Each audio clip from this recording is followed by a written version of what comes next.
Merci de nous recevoir à l'Esti pour nous parler de cette saison 2023-2024 qui va commencer très bientôt, parce que c'est vendredi. Déjà pour commencer un petit bilan 2022-2023 sur la saison, vous êtes contente de la saison? Alors la saison 2022-2023, c'était une saison un peu en deux temps, puisque en 2022, on a encore senti les conséquences de la crise Covid, donc une fréquentation timide, surtout en septembre, qui est revenue très fort sur octobre-novembre, et puis en janvier à nouveau, crise Covid, et puis beaucoup de neige en Ariège, donc là aussi grosse baisse de fréquentation. Et après le mois de mars, là au moment où le pass a été levé, on a senti une nette augmentation de fréquentation. Et ce qui est à noter, c'est que par rapport à la saison 18-19, moi je suis arrivée en mars 19, donc c'était la première saison dans laquelle j'ai été, mais que je n'avais pas programmée, on a plus 21% de fréquentation sur l'ensemble des spectacles de la saison et plus 17% de fréquentation pour le cinéma. Donc ça veut dire que malgré toutes les difficultés rencontrées, on a quand même une adhésion forte du public et un retour quand même très important des publics vers le cinéma et vers le théâtre. Donc on en est ravis. C'est vrai que ça change beaucoup de ce qu'on a connu avant parce que les publics sont plus volatiles. Souvent les gens se décident un peu au dernier moment. Enfin, je crois que le Covid a changé les habitudes par rapport à ça. Mais là, en début de saison 23-24, on retrouve quand même des abonnés fidèles qui reviennent. Et d'ailleurs, on a dû même limiter le nombre de cartes liberté parce que c'est vrai que sinon, c'est trop difficile à gérer. Mais en tout cas, on a un nombre d'abonnements très important, des retours positifs sur la programmation. Donc, c'est très encourageant. Et on espère en fait maintenir cette dynamique qu'on a retrouvée en 22-23, en 23-24 bien sûr. Alors donc on va partir sur cette saison 2023-2024, donc c'est toujours très riche, des concerts, du théâtre, de la littérature avec les passagers du vent, des expos, du cirque, enfin bon tout ça. Est-ce qu'on pourra pas tout énumérer, mais peut-être pour vous, les temps forts, qu'est-ce qu'il va falloir ne pas rater Alors la saison 2023-2024, elle est particulièrement riche parce que c'est aussi l'aboutissement de projets qui germent depuis un certain temps. Notamment à l'international, c'est-à-dire que bâtir une saison, c'est travailler beaucoup en partenariat avec d'autres scènes en France, à l'étranger également, beaucoup en région Occitanie également, et donc du coup c'est bâtir des tournées avec des compagnies très confirmées, et donc il y en aura beaucoup cette année, je m'en réjouis, et il y aura aussi une vraie ouverture sur la scène internationale, ce qui nous avait un peu manqué je pense pendant la crise Covid. Donc premier grand événement de la rentrée, la venue de la compagnie Bassinga, qui est une compagnie de funambulisme qui réunit des artistes de la musique, de l'art de la grimpe, du funambule, et qui associe les habitants de Foix, les habitants du quartier du Courbet en particulier, puisque c'est là que se fera leur grande performance. Et donc ils vont pendant une semaine être en résidence, faire des ateliers avec les habitants et préparer la grande performance qui aura lieu le samedi 7 octobre à 18 h dans le quartier du Courbet, donc à la cité Paul Fort. Ce sera une traversée sur le fil de la funambule de Tatiana Mossio-Bongonga. Et ce sera un grand moment aussi de rassemblement pour tous les publics. C'est ouvert, c'est gratuit et je suppose que ce sera joyeux. En tout cas, si le temps est avec nous, ça va être formidable. Un autre rendez-vous de la rentrée assez exceptionnel, c'est la tournée de la compagnie A2M avec Yes Weir, qui est un artiste de cirque qui a cette particularité de porter la mucoviscidose et qui a créé un spectacle pour aller au-devant des publics en situation de fragilité, que ce soit dans les EHPAD, que ce soit à l'hôpital, et de jouer pour eux, près d'eux, un spectacle qui parle de la résilience, de la façon dont on peut se battre, continuer à se battre, même quand on est porteur comme ça d'un handicap ou d'une difficulté. Donc ça aura lieu toute la semaine prochaine. Il y aura des ateliers dans les EHPAD et au Chiva, et des spectacles, donc à Bélissin mardi, à Pamiers jeudi, et au Chiva, donc le samedi 30 septembre pour finir. Et là, on va accueillir aussi toutes sortes de publics, à la fois les gens qui sont là sur place, mais aussi tous les publics qui veulent se joindre.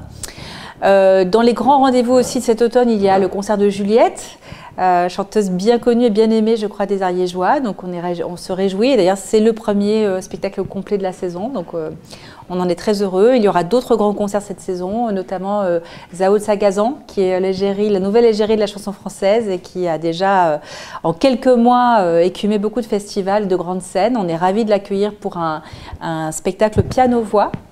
Là, ce sera en mars, mais il y aura également le retour de l'Orchestre national du Capitole avec un programme anniversaire, on va dire, de la disparition de Gabriel Fauré, un programme double avec à la fois des mélodies de Fauré et un grand oratorio de César Franck, donc un programme qui réunit l'orchestre symphonique et un grand chœur qui vient du Pays Basque, donc ça promet d'être très beau.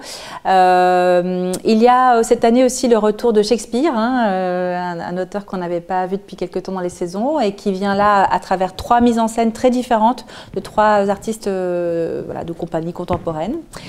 Donc on aura pour commencer Le Songe d'après Gwenaëlle Morin, donc Gwenaëlle Morin qui a fait cette création au Festival d'Avignon cet été. Et il y aura également Richard III avec une jeune troupe, il y aura donc Guillaume Séverac-Schmitz et puis il y aura pour finir Roméo et Juliette dans une version complètement déjantée sur le stade de Tarascon. Et je précise qu'à chaque fois le texte d'origine est respecté mais que les mises en scène sont elles complètement nouvelles et contemporaines, étonnantes. Il y aura également un focus sur le Brésil cette année avec 3 spectacles qui nous donnent à chaque fois une couleur du Brésil. Donc le concert de Flavia Coelho qui certes vit en France, mais qui est, qui est vraiment une carioca, qui se situe un peu entre la pop et les musiques du monde. Donc elle viendra pour un concert avec public debout en salle Sandy en février. Il y aura la compagnie Quattro Vivo, qui est une compagnie de théâtre qui fait une mise en scène extraordinairement réjouissante de Tom à la ferme. Donc ce sera en portugais sous-titré, mais vraiment c'est une forme aussi de théâtre qui déjoue nos attentes, qui nous déplace par rapport à ce qu'on connaît du théâtre en France. C'est très intéressant. Et il y aura le ballet de São Paulo, donc pour 2 dates exceptionnelles au mois de mai. Quand je disais qu'on construit des tournées entre partenaires en Occitanie, ça fait partie des compagnies pour lesquelles on travaille depuis un certain temps à leur offrir une tournée coordonnée sur le territoire. Donc c'est une grande troupe, ils sont une vingtaine en tournée et ils proposent un programme en 3 parties qui va du néoclassique à la danse contemporaine, mais vraiment avec une couleur très brésilienne, à la fois des chorégraphes brésiliens, de la musique brésilienne, des choses qui nous parlent du Brésil d'hier et d'aujourd'hui. Donc ça me tenait vraiment à cœur de proposer cette trilogie-là, mettre le Brésil à l'honneur. Dans les grands événements, il y aura aussi la venue de Matej Forman, qui est un homme de cirque de la République tchèque, très connu, presque autant ou peut-être plus en tout cas pour certains que son père qui est Miloš Forman, le grand cinéaste. Donc Matej Forman, lui, son domaine c'est le cirque, le théâtre forain plus exactement, et avec un certain nombre d'artistes plasticiens, il crée des univers dans lesquels il aime immerger le spectateur. Donc ce sera une exposition immersive au mois de mars dans la salle Sandy et on pourra accueillir les scolaires la journée et les familles le week-end et en soirée. Donc ça fait partie des grands moments aussi à partager entre tous dans l'année. Il y aura plein de créations, que ce soit en danse, en théâtre. Moi, je donne rendez-vous particulièrement au public en janvier avec la création de Amala Dianor, qui s'appelle Dub et qui réunit des jeunes chorégraphes du monde entier, des jeunes chorégraphes qui renouvellent, influencent, redessinent, on va dire, les courants du hip-hop d'aujourd'hui, c'est-à-dire vraiment des danses nouvelles, des écritures nouvelles. Et il y aura aussi le retour de la compagnie Grenade, très appréciée des Ariégeois, sur une pièce de Owen Naharin, qui est un des chorégraphes les plus connus au monde, les plus merveilleux chorégraphes. Et donc ça, ce sera en décembre, juste avant Noël, pour un rendez-vous aussi qui pourra réunir les petits et les grands. C'est une saison riche de 45 spectacles, donc comme chaque année, il y aura aussi dans la saison une saison emboîtée qui est celle des Pierres de Gué. Les Pierres de Gué, c'est une saison que l'on mène en partenariat avec 4 autres structures, Mima pour l'Ariège, la Claranda et les Amis du Théâtre Populaire dans l'Aude et également l'agence Art Vivant 11 pour faire une saison qui s'adresse à tout le monde sur le territoire qui est commun à l'Aude et à l'Ariège. On peut l'appeler l'Oriège, en tout cas nous on aime bien dire que c'est l'Oriège. C'est à la fois le Limousin, les Pyrénées audoises, le pays de Mirepoix et le pays d'Olme. Et donc, comme chaque année, on déploie une programmation sur ces 4 communautés de communes, dans les salles communales, dans des lieux non dédiés, dans des gymnases, par exemple, etc. Et là, le théâtre d'objets est à l'honneur, grâce à Mima qui fait des propositions en ce domaine. On a mis à l'honneur aussi la petite enfance cette année, puisque c'est vrai qu'on n'avait pas beaucoup de propositions pour les tout petits jusqu'ici. Et là, cette année, on leur donne des propositions, je crois, très intéressantes. Et puis, l'idée, c'est vraiment aussi de mêler les disciplines dans une saison commune, là où certains sont monodisciplinaires. Par exemple, Mima va programmer essentiellement de la marionnette et du théâtre d'objets. Là, avec les Pierres de Gué, on partage des programmations de concerts, de théâtre, de danse, etc.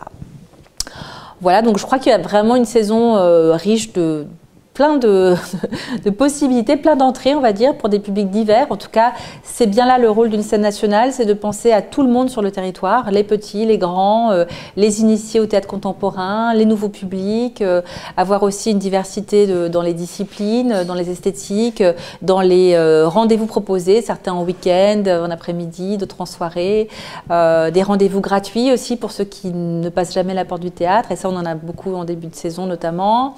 Et dans les rendez-vous gratuit, il y a aussi le cycle des passagers du livre qui donc est un cycle de rendez-vous littéraires, là aussi accessible à tout le monde, une fois par mois.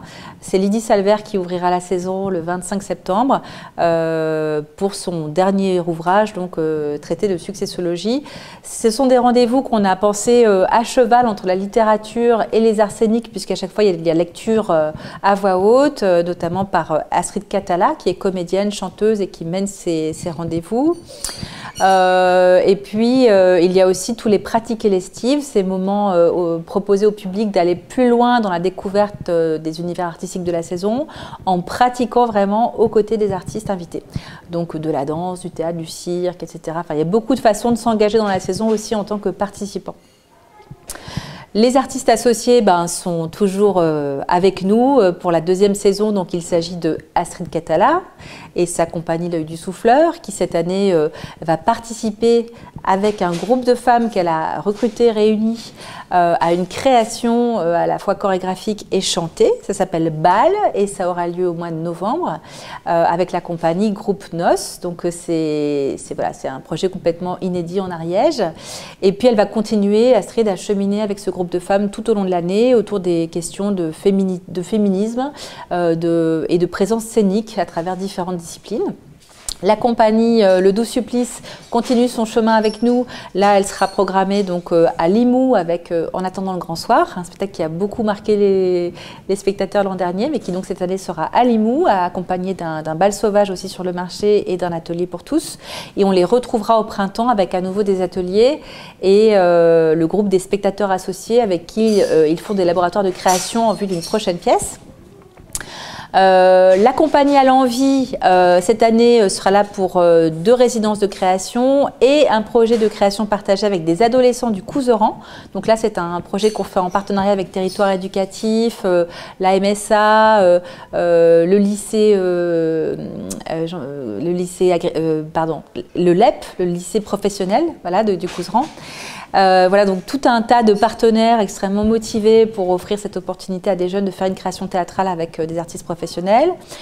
Qui est-ce que j'oublie dans les artistes associés?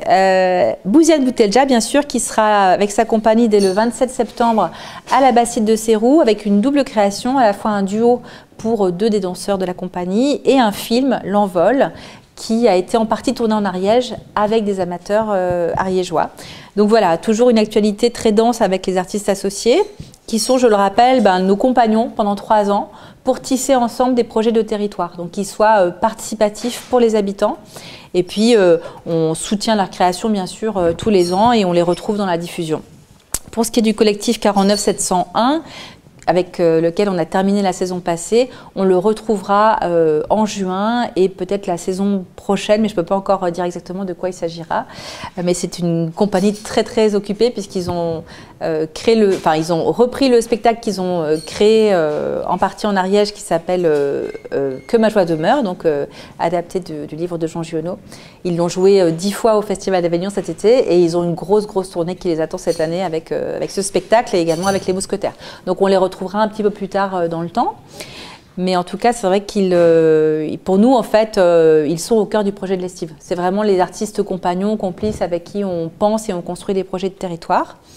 Après, il y a d'autres artistes qu'on accompagne aussi. Par exemple, actuellement, la compagnie du Scarabée qui est en résidence à la salle Jean Néroux à la Bastide de Sérou et qui va présenter une création en même temps que Bouziane Boutelja le même soir, danse et musique.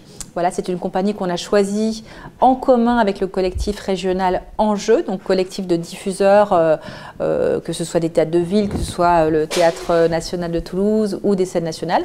Et voilà, notre envie, c'est d'accompagner vraiment ces jeunes compagnies vers la rencontre des publics, les accompagner vraiment à tous les stades de leur évolution. Et puis c'est toujours l'occasion pour nous, quand on fait des partenariats sur le territoire, d'inscrire aussi les actes artistiques de ces compagnies au plus près des publics sur les territoires. Donc là, c'est un projet qu'on fait en partenariat avec Actes en Scène, donc Actes en Scène qui est co-réalisateur de la soirée du 27 septembre, et aussi en partenariat avec 117 Animations. Enfin, on a le soutien de la ville. Donc c'est vrai que l'Estive, c'est, je le rappelle, un projet pour le lieu à fois l'Estive, mais aussi un projet en itinérance. On déploie plus de 30% de la programmation sur le territoire ariégeois, donc en partenariat avec les communes et les acteurs culturels. On aura par exemple 2 spectacles à Tarascon cette année, en partenariat avec le service culturel de la ville de Tarascon. Et on aura 2 spectacles à Axe-les-Thermes aussi, en partenariat avec Axe Animation. Et puis, enfin, voilà, il y a plein de partenaires chaque année avec lesquels on tisse les projets. Arlésie, également pour 2 dates cette année. Voilà, donc on se réjouit parce qu'il y a aussi plein de partenariats qui se tissent à travers le cinéma et qui là sont renouvelés un peu chaque année au gré des propositions des communes et des acteurs culturels. On aura 2 très beaux ciné-concerts là pour finir la saison des ciné-concerts, notamment Pionnière avec Maguelone Vidal le vendredi 29 septembre à l'Estive. Maguelone Vidal, ça fait partie des compositrices, elles ne sont pas si nombreuses, de jazz en Occitanie, et là elle vient avec une série de courts-métrages de cinéma féministe du début du siècle et donc une composition en direct, live, pour accompagner ces films. Donc voilà, on est toujours sur une saison qui croise les disciplines et puis qui essaye toujours de croiser les publics aussi, au travers des partenariats, en se déplaçant sur le territoire et en mixant aussi des événements gratuits et des événements payants, pour que chacun ait une entrée dans la programmation, pour que chacun se sente invité à venir. Je voudrais dire aussi que dernièrement, là, se monte l'exposition Beauty from the Worst, qui est notre première expo de l'année. On en aura 3. Et c'est une grande chance parce que le photographe Peter Nicolas a pu obtenir son visa pour venir pendant une semaine en Ariège accompagner cette exposition. C'est la première qu'il fait de cette nature-là. Il faut savoir qu'en Égypte, les artistes ont beaucoup de mal à exister, à travailler, à vivre de leur art. Cette exposition s'ouvre le soir de l'ouverture de la saison dans les murs, donc avec Le Cri du Caire, groupe de jazz et musique du monde qui a obtenu la victoire du jazz cette année, avec au centre de ce groupe Abdullah Minyawi, qui est donc un chanteur égyptien, et par lequel j'ai rencontré Peter Nicolas. Donc ça va être aussi une fenêtre sur un pays qu'on connaît peu, qu'on connaît mal, dont on n'entend plus trop parler, hélas, depuis les printemps arabes, puisque la situation politique s'est beaucoup renfermée sur ce pays. Et du coup, voilà, je trouvais ça aussi formidable d'avoir cette ouverture à travers les univers croisés de deux artistes. Donc, tu avais dit scène nationale, c'est quoi le petit plus, le gros plus d'une scène nationale? Alors, le label Scène Nationale a 30 ans, il date de 1991. À cette occasion, d'ailleurs, est sorti un livre pour rappeler les missions et les chantiers en cours des Scènes Nationales. Un film aussi va sortir bientôt, on vous le proposera fin 2023. Dans l'idée de montrer qu'il s'agit là d'un réseau de production et de diffusion du spectacle vivant qui est né d'une très belle idée. Cette idée, c'était que tous les Françaises et les Français ont droit au meilleur de la création artistique contemporaine, comme à Paris, comme dans les grandes villes, jusque dans les campagnes. Et je crois qu'à Foix, qui est une des plus petites préfectures, voilà, on a cette chance d'avoir accès au meilleur de la création contemporaine dans toutes les disciplines, même si bien sûr notre budget nous limite à un moment donné, on ne peut pas tout faire, on ne peut pas tout accueillir, mais tout de même on a un budget qui nous le permet grâce justement à ce label qui nous permet d'obtenir des subventions très conséquentes du ministère de la Culture. C'est plus de 650 000 € pour l'Estive chaque année, entre à la fois l'aide au fonctionnement et l'aide à des projets particuliers. Projets particuliers que peuvent être notamment l'option théâtre au lycée de Pamiers, l'option audiovisuelle au lycée de Foix, ou des programmes de spectacles en itinérance, etc. Donc en fait, c'est vraiment un soutien très très fort qui équivaut à l'ensemble à peu près des autres soutiens territoriaux, puisque nous sommes soutenus par l'agglomération Foix-Varilles, par le département de l'Ariège et par la région Occitanie, également par le CNC pour toute l'activité cinéma. Voilà. Donc je rappelle, on a eu un transfert de la ville de Foix, enfin le centre culturel tout entier a été transféré de la ville de Foix à l'agglo en janvier 2023. Donc à l'intérieur du centre culturel, il y a l'Estive et de ce fait, donc c'est notre nouvelle tutelle locale. Et donc entre tous ces soutiens institutionnels qui représentent à peu près 80% des ressources de l'Estive, eh bien on peut développer une programmation de très haut niveau. L'idée étant pour une scène nationale de conjuguer l'excellence artistique avec l'accessibilité pour tous. Et moi, je crois à cette idée que lorsque une œuvre voilà, est réussie, parce que tout est là, parce que la sensibilité est là, que la pensée est là, que les artistes ont vraiment accompli une œuvre, eh bien, tout un chacun peut s'en saisir et apprécier. Alors évidemment, on va aimer, pas aimer, ça dépend de la sensibilité de chacun, mais je trouve que c'est très important que les œuvres soient toujours au centre des relations sociales. En tout cas, nous, à l'Estive, on se vit comme ça, comme un réseau social à taille humaine, où on vient partager ensemble la découverte de films, de spectacles, de livres, et c'est toujours un trait d'union avec les autres, avec le monde aussi. Comme je le disais, cette saison est très ouverte sur le monde à travers des artistes d'Europe et de beaucoup plus loin, donc du Brésil, etc. Donc l'idée pour moi, c'est que les œuvres d'art soient vraiment des endroits de passage et de construction des relations humaines, des relations aussi en nous, c'est-à-dire comment l'art nous aide à grandir à tous les âges de la vie, hein, que ce soit à travers l'éducation artistique qu'on peut recevoir à l'école, que ce soit voilà, en découvrant des artistes, en se disant, parce que je l'ai vécu là avec des spectateurs fidèles de l'Estive, oh là là, mais la danse contemporaine, je pensais ne pas apprécier, et en fait, quand je vois ces compagnies que je n'ai jamais découvertes, enfin que je n'avais jamais vues, et ben oui, en fait, c'est formidable. Donc, souvent, quand les gens me disent « Oh, moi, le théâtre, j'aime pas » ou « la danse, j'aime pas », c'est étrange pour moi parce que c'est comme si on disait, par exemple, le cinéma, je n'aime pas. Personne ne dirait ça. Parce qu'en fait, la planète cinéma, elle est infinie. Et c'est en fait exactement la même chose pour toutes les disciplines. Et simplement, il faut avoir le coup de cœur qui va déclencher peut-être une envie. Alors c'est vrai que ma ligne artistique, elle est au croisement de plein de disciplines, justement pour essayer aussi de faire en sorte qu'on ne catalogue plus les œuvres ou les artistes, mais qu'on fasse des rencontres, avant toute chose, des rencontres avec des artistes qui ont des univers très riches, très voilà, nourris de plein d'influences. Et aujourd'hui, évidemment, grâce aux médias aussi, c'est très, voilà, c'est très courant pour les artistes en fait, de faire appel à plein de médias différents, plein de disciplines en même temps. Aussi parce que les artistes sont de plus en plus formés et aiment aussi traverser les disciplines. Donc j'essaye qu'on dépasse vraiment ces clivages-là et qu'on vienne faire des expériences à l'Estive en se disant bon bah voilà, ce soir je tente l'expérience, je viens découvrir des artistes. Et surtout, à cette occasion-là, je vais pouvoir partager un super moment avec mes amis, avec ma famille, avec mes proches. Et ça va nourrir notre vie, ça va apporter un changement positif, peut-être juste une soirée ou juste pour la semaine, ou peut-être parfois sur un temps beaucoup plus long.